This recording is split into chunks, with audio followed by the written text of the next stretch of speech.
Seja bem-vindo ao Jornal Regional. Além dos funcionários públicos no ativo, também os aposentados do Estado verão os descontos para a ADSE aumentar ainda este ano.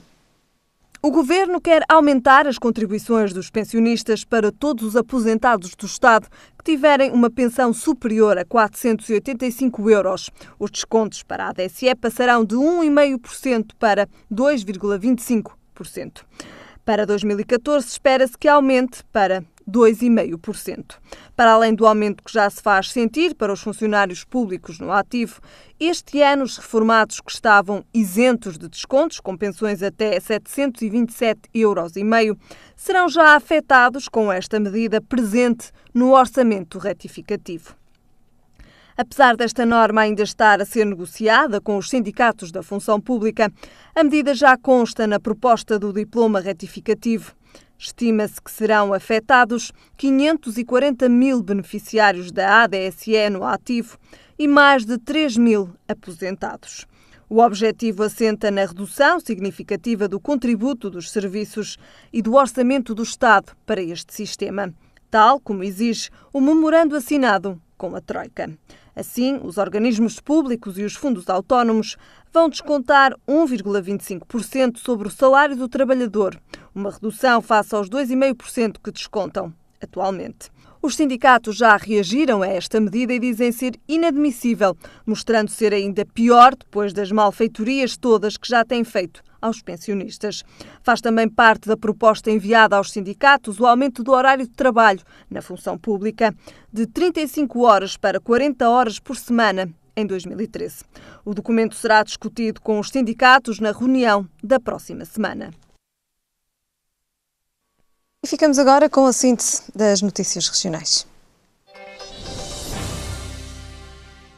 A Administração Regional de Saúde do Norte nega a acusação feita por utentes de um centro de saúde de Gaia de estar a promover a eutanásia geracional, ao propor um limite de medicamentos para doentes acima dos 75 anos. Os utentes do Centro de Saúde de Barão do Corvo, em Vila Nova de Gaia, consideram que o objetivo é deixar morrer os idosos o mais rapidamente possível através de uma prática conhecida como eutanásia geracional. Para os utentes do Centro de Saúde de Gaia, poupar nos medicamentos é gastar mais em cuidados de saúde.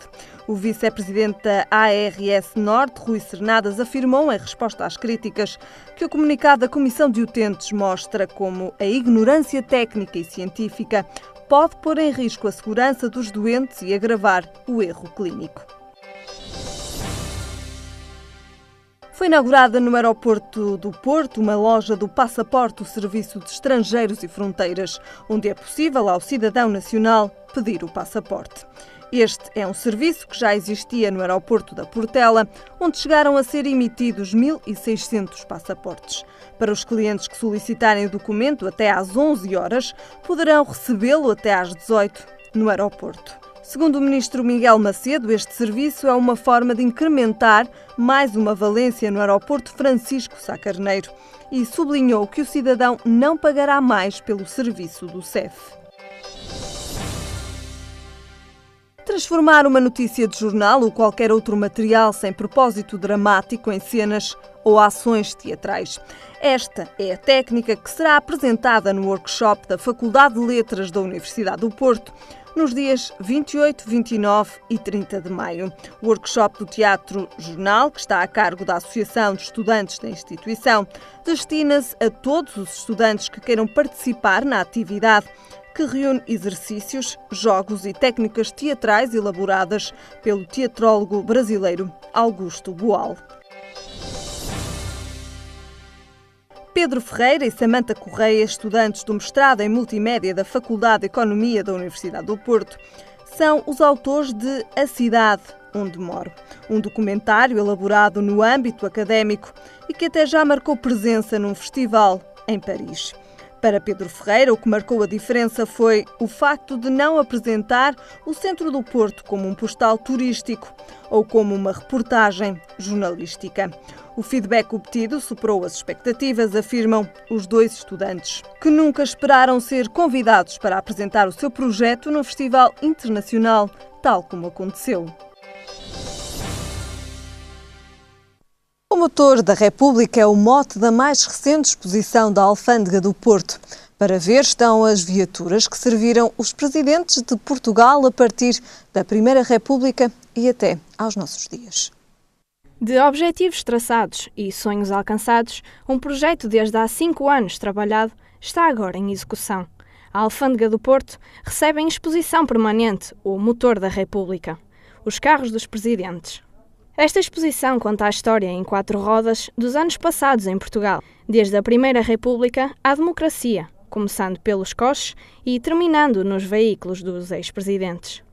Para além de destacar os coches que correspondem ao período da Primeira República e que são de facto viaturas que hoje não encontramos em circulação, só encontramos praticamente como peça de museu, há viaturas como o Rolls-Royce Phantom 5 que temos aqui ao nosso lado, que também se destaca, que correspondeu ao período do Presidente Américo Tomás e que também se destaca de entre estas viaturas. São viaturas de grande imponência, de grande aparato e em que se privilegiava algum sentido de ostentação, e que é já muito diferente, por exemplo, do sentido de segurança, comodidade e rapidez dos carros correspondentes ao último período e sobretudo os carros mais recentes do período já pós-25 de Abril. Porém, o sentido patrimonial associado a estas viaturas não existia no começo da República, na medida em que, quando os carros deixavam de servir aos presidentes, eram abatidos ou até mesmo vendidos. Os que restam foram recuperados e restaurados e contam agora uma parte da democracia portuguesa.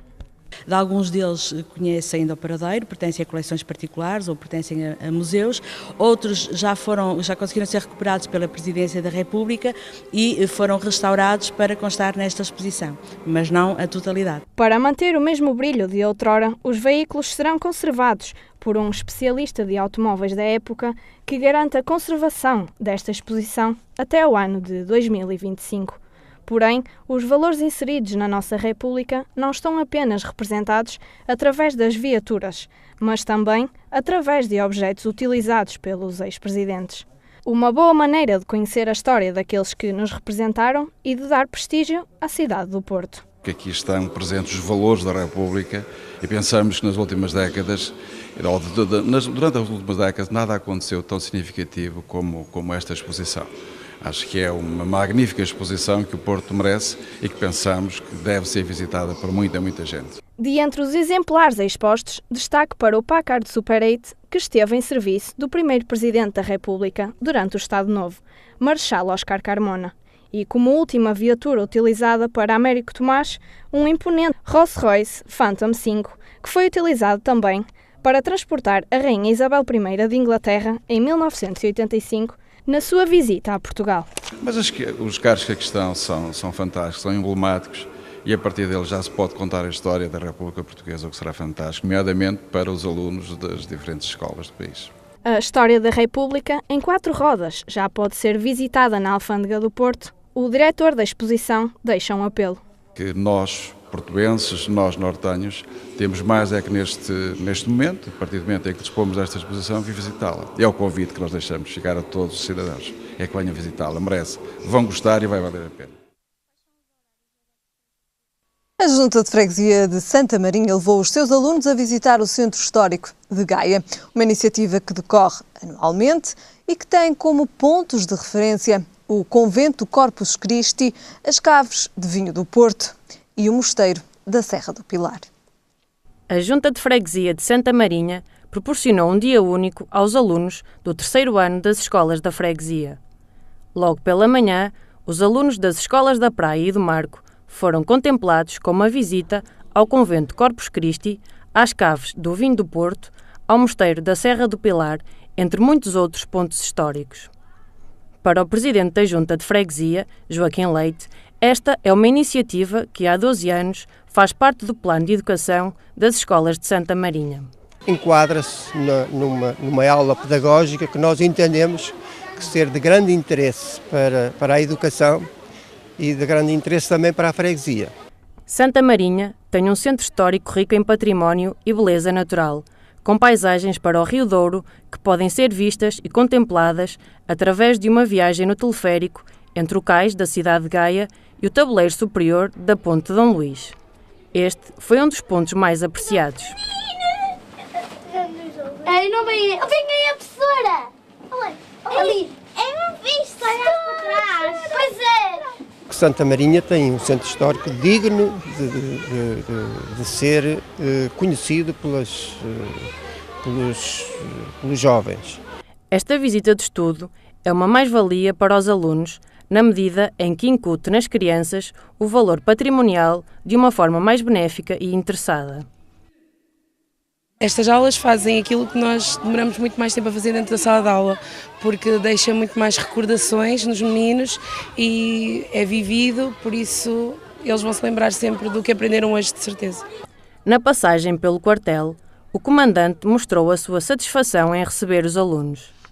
É para nós uma satisfação podermos receber os jovens da Junta de Freguesia de Santa Marinha e poder proporcionar uma visita às nossas instalações e conviver com eles e mostrar aquilo que nós fazemos aqui diariamente.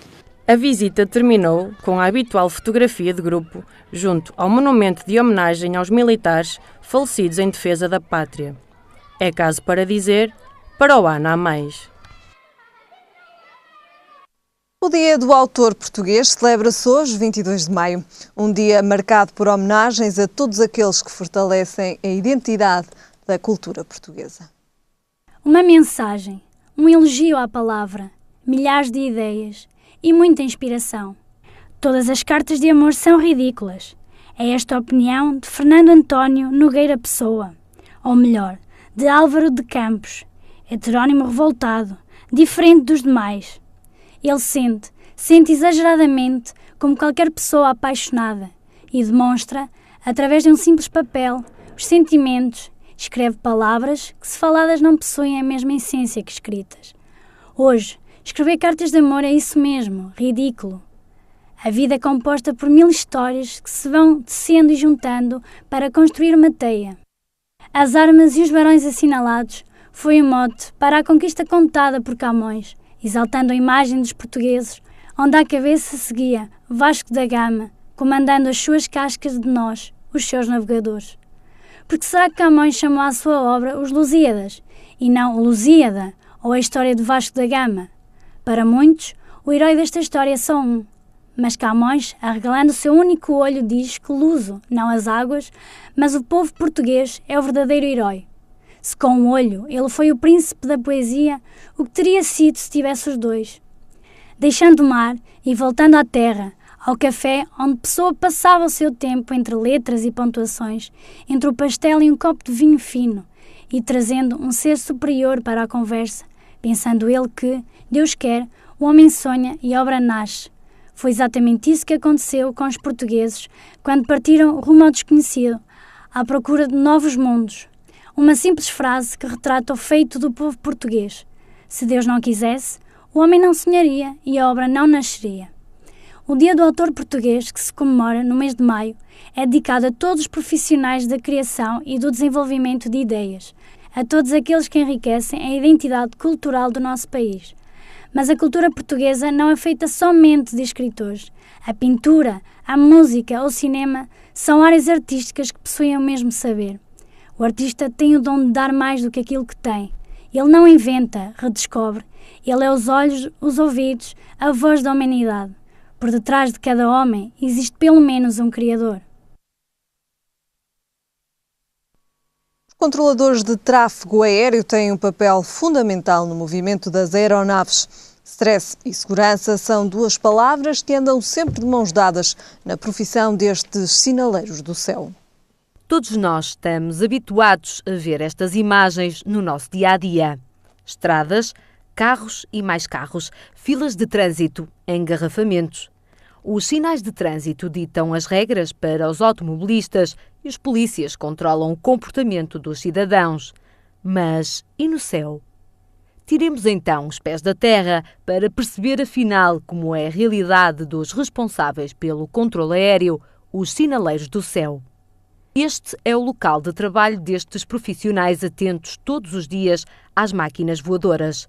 A torre de controlo é responsável pelo tráfego dos aviões no ar e no solo do aeroporto. Por definição, o controle aéreo é a gestão segura, ordenada e expedita dos movimentos das aeronaves. Segurança é a palavra de ordem para um controlador aéreo e este é o conceito mais importante e inerente a todo o funcionamento da aviação. A capacidade de lidar com o stress é um dos requisitos pedidos a um controlador aéreo. As capacidades são várias. Eu acho que o controlador de tráfego aéreo é uma pessoa normal, não é uma pessoa sobredotada.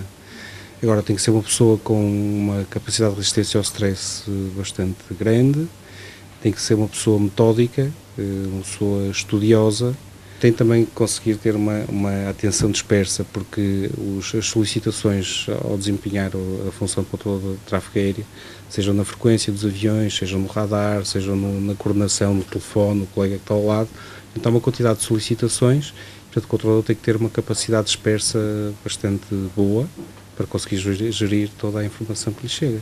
Os controladores de tráfego aéreo são guias para os pilotos que passam pelo espaço aéreo de cada país. Através de radares, os controladores têm acesso a todos os aviões que passam pelo nosso espaço, conseguindo decifrar os aviões que pretendem aterrar no aeroporto, neste caso, no Francisco Sá Carneiro.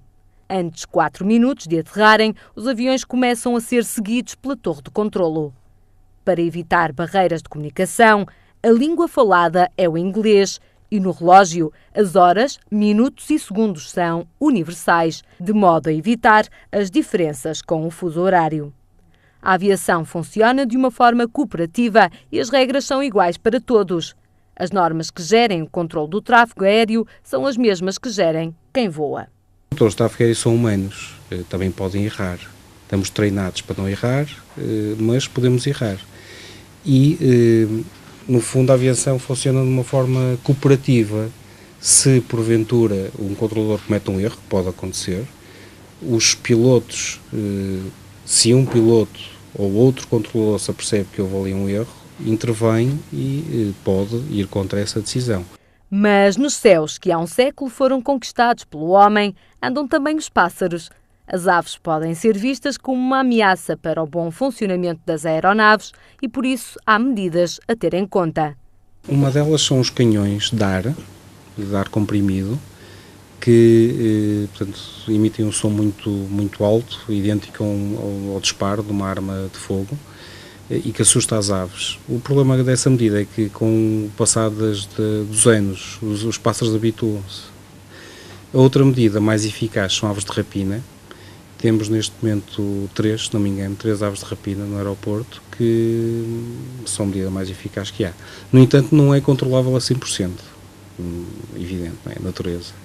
A formação é intensa e a atenção tem que estar sempre em estado de alerta. Nada aqui pode ser descuidado. De pés assentes na torre de controlo, mas de cabeça sempre no ar, estão os sinaleiros do céu.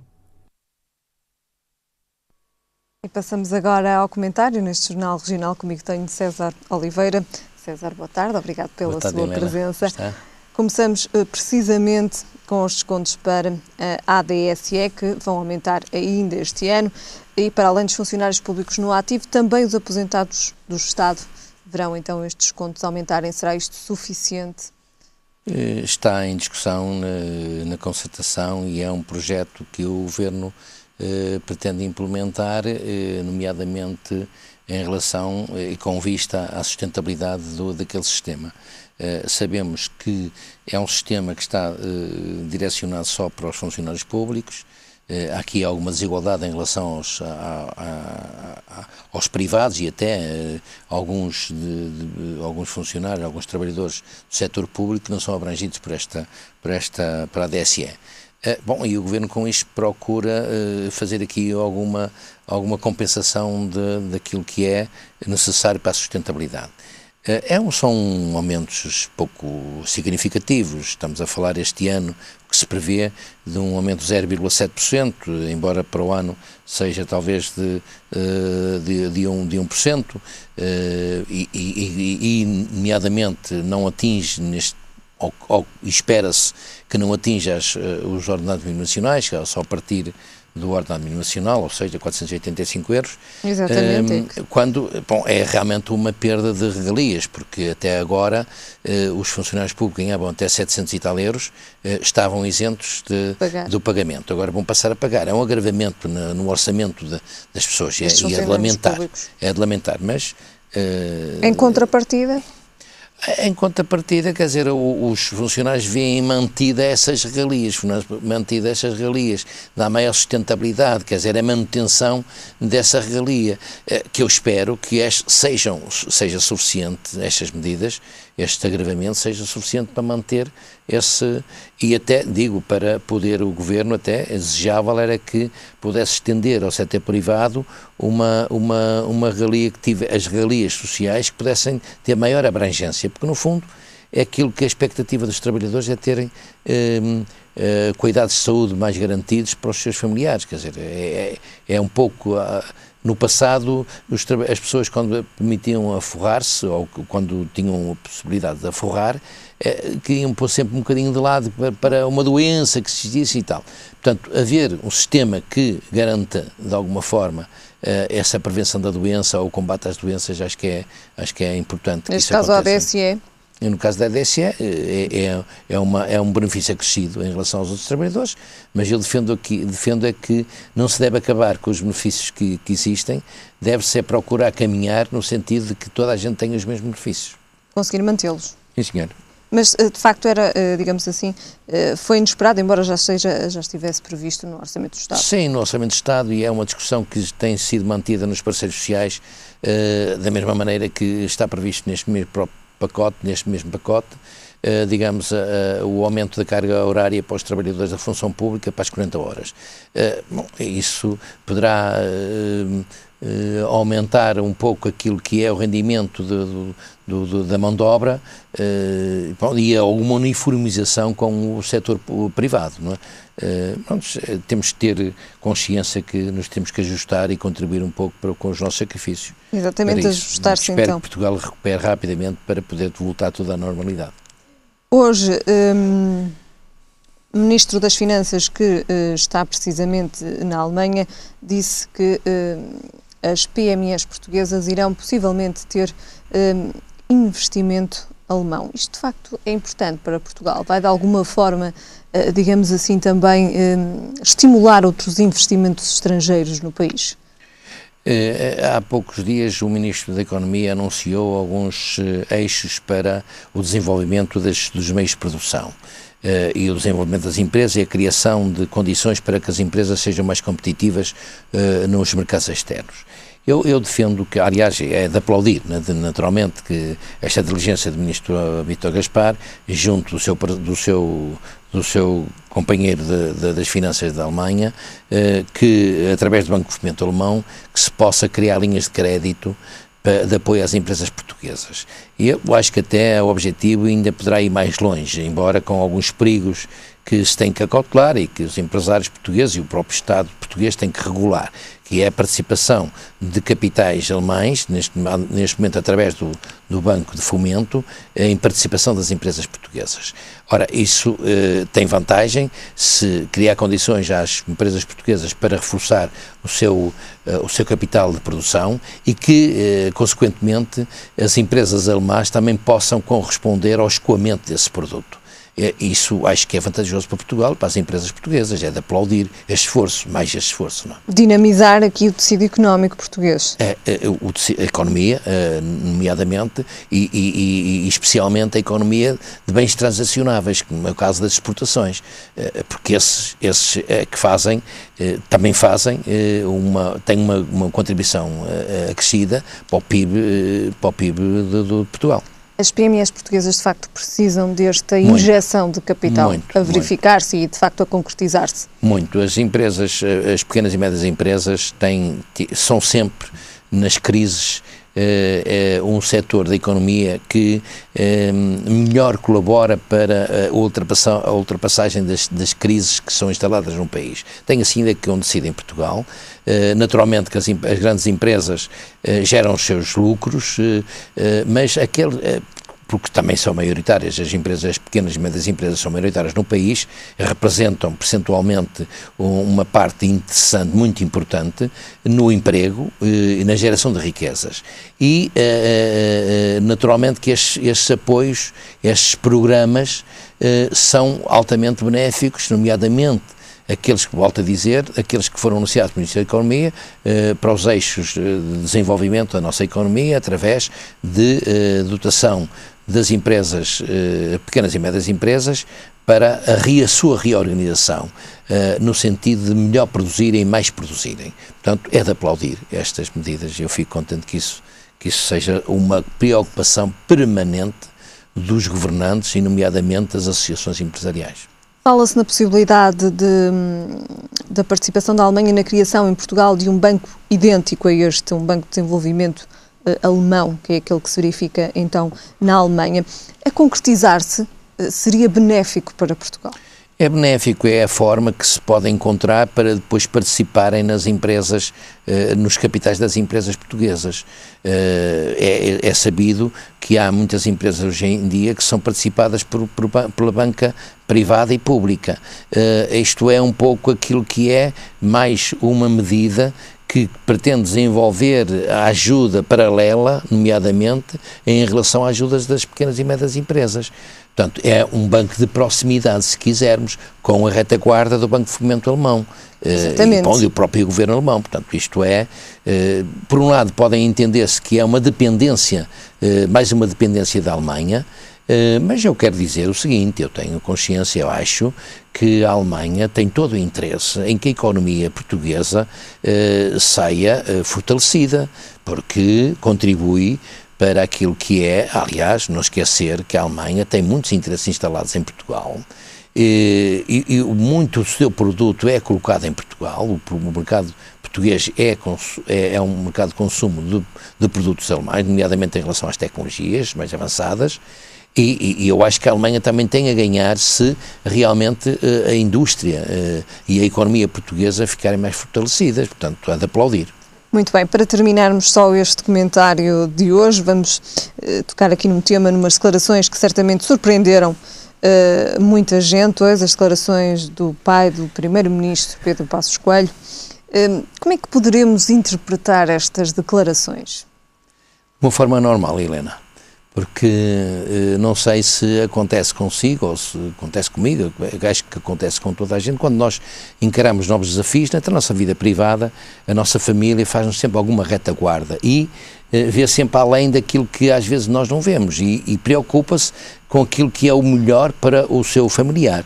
E o caso concreto o pai de Passos Coelho, que já, pelos vistos, já há muito tempo que lhe vai dizendo isso, ele próprio também já assumiu cargos políticos partidários, o pai de Passos Coelho, e sabe bem de que muitas vezes há ingratidões nas famílias políticas que suportam o poder.